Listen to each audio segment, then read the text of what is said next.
حضرت ابو بکر صدیق رضی اللہ تعالیٰ عنہ کی ذات وہ ذات ہے کہ عزیزان گرامی جن کے بارے میں میرے آقا صلی اللہ علیہ وسلم نے ارشاد فرمایا کہ ابو بکر صدیق وہ ہیں کہ جن کا حق میں دنیا میں ادا نہیں کر پایا ہوں، یعنی آقا صلی اللہ علیہ وسلم نے ارشاد فرمایا کہ میں نے دنیا میں سب کے احسان کا بدلہ ادا کر دیا، لیکن ابو بکر صدیق کی ذات وہ ذات ہے کہ ان کے احسان کا بدلہ پروردگار عالم حشر کے میدان میں عطا کرے گا۔ یہ شان ہے حضرت ابو بکر صدیق کی۔ اور پھر میرے آقا صلی اللہ علیہ وسلم نے ارشاد فرمایا کہ دنیا میں مجھے اتنا نفع کسی کے مال نے نہیں پہنچایا جتنا نفع ابو بکر صدیق کے مال نے پہنچایا ہے۔ اور عزیزان گرامی یہ حضرت ابو بکر صدیق کی ہی تو ذات ہے کہ آقا صلی اللہ علیہ وسلم کے پیارے صحابی ہیں حضرت ابو بکر صدیق کے۔ عزیزان گرامی حضرت ابو بکر صدیق کی ایک ایسی نیکی ہے جو حضرت عمر کی تمام نیکیوں پر بھاری ہے۔ تو عزیزان گرامی یہ محبت یہ پیار ہی تو ہے کہ اللہ رب العزت نے اتنا اونچا مقام عطا کیا ہے۔ پھر میرے آقا صلی اللہ علیہ وسلم نے ارشاد فرمایا کہ افضل البشر بعد الانبیاء بالتحقیق۔ تو یہ حضرت ابو بکر صدیق رضی اللہ تعالیٰ عنہ کی ذات ہے۔ عزیزان گرامی حضرت ابو بکر صدیق خود بیان فرماتے ہیں کہ میں نے زمانہ جاہلیت میں بتوں کے سامنے اپنی پیشانی کو نہیں جھکایا۔ اور حضرت ابو بکر صدیق خود بیان فرماتے ہیں کہ اللہ رب العزت نے زمانہ جاہلیت میں مجھے اتنی عقل و شعور دی کہ میں نے کسی کے بھی سامنے اپنی پیشانی کو نہیں جھکایا۔ میں پہلے اپنی پیشانی کو جھکانے سے پہلے میں اس کے اندر غور و فکر کیا کرتا تھا، اور وہ بات میرے سمجھ میں آتی تو میں کرتا، اگر سمجھ میں نہیں آتی تو میں اس کام کو نہیں کیا کرتا تھا۔ تو یہ ذات ہے حضرت ابو بکر صدیق کی۔ عزیزان گرامی دیکھیے حضرت ابو بکر صدیق رضی اللہ تعالیٰ عنہ کا اسلام لانے کا واقعہ۔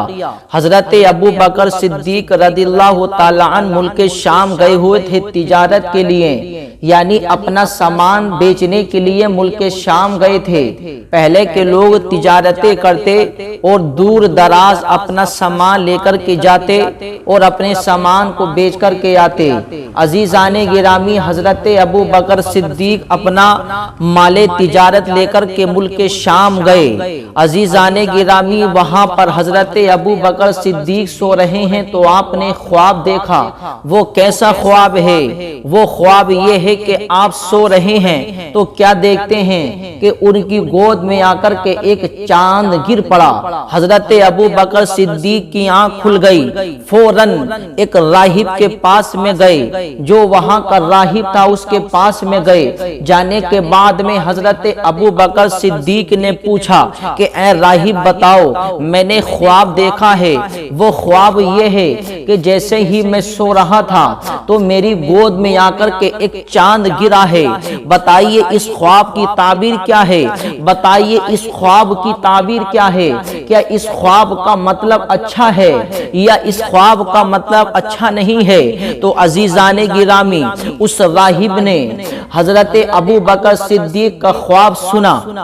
سننے کے بعد میں اس راہب نے کہا کہ اے ابو بکر، واقعی میں تمہارا خواب اگر سچا ہے تو تمہارے خواب کی تعبیر یہ ہے۔ حضرت ابو بکر صدیق سے کہا راہب نے کہ تمہارا خواب واقعی میں سچا ہے تو اس کا مطلب یہ ہے کہ ایک نبی محمد رسول اللہ دنیا میں آنے والے ہیں اور تم ان کا کلمہ پڑھ کر کے مسلمان ہونے والے ہو، اور تم جب تک رہو گے، یعنی تم کلمہ کلمہ پڑھ کر کے مسلمان ہو جاؤ گے اور تم ان کے ساتھ میں رہو گے، پھر ان کے دنیا سے جانے کے بعد تم ان کے جانشین بنو گے۔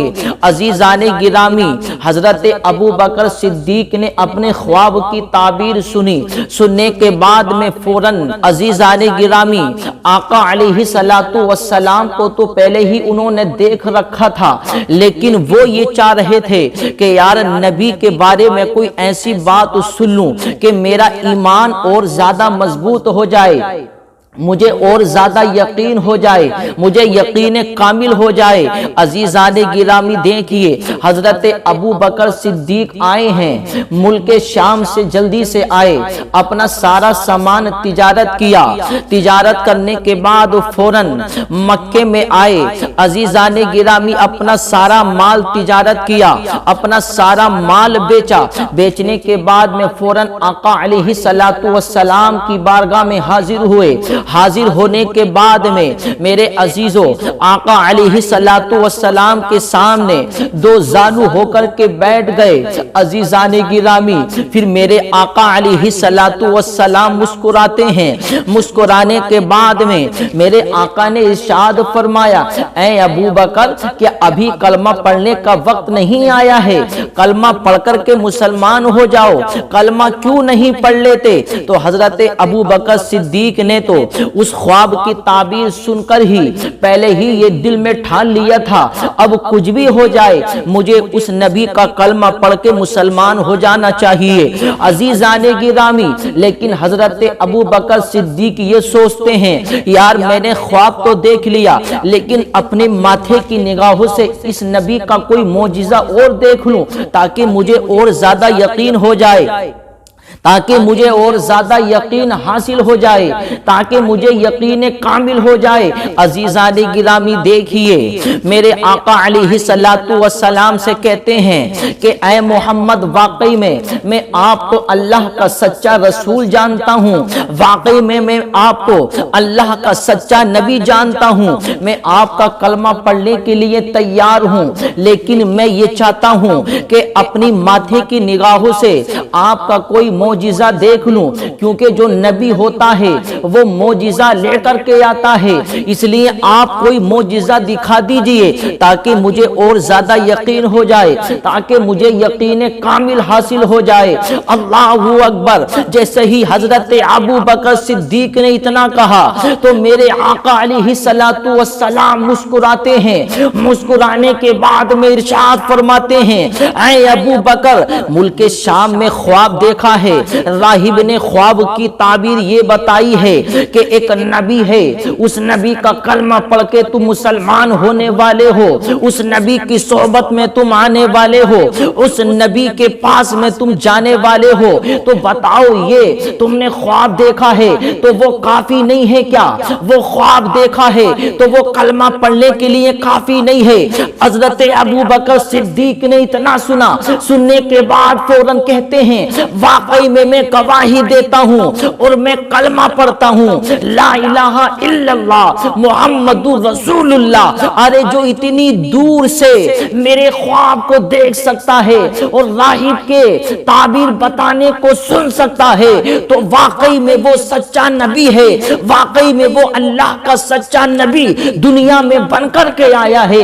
ابو بکر صدیق نے اتنا سنا، سننے کے بعد اللہ اکبر فوراً کلمہ پڑھ لیا اور کلمہ پڑھ کے مصطفیٰ کے قدموں میں حاضر ہو گئے۔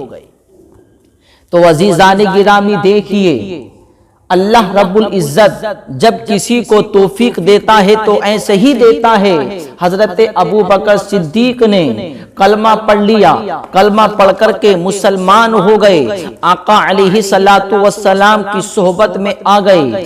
عزیزان گرامی پھر آقا علیہ السلام سے اتنی محبت کی، اتنا پیار کیا، اتنی محبت اور اتنا پیار کیا کہ میرے عزیزوں میرے آقا علیہ السلام نے پھر ارشاد فرمایا، افضل البشر بعد الانبیاء بالتحقیق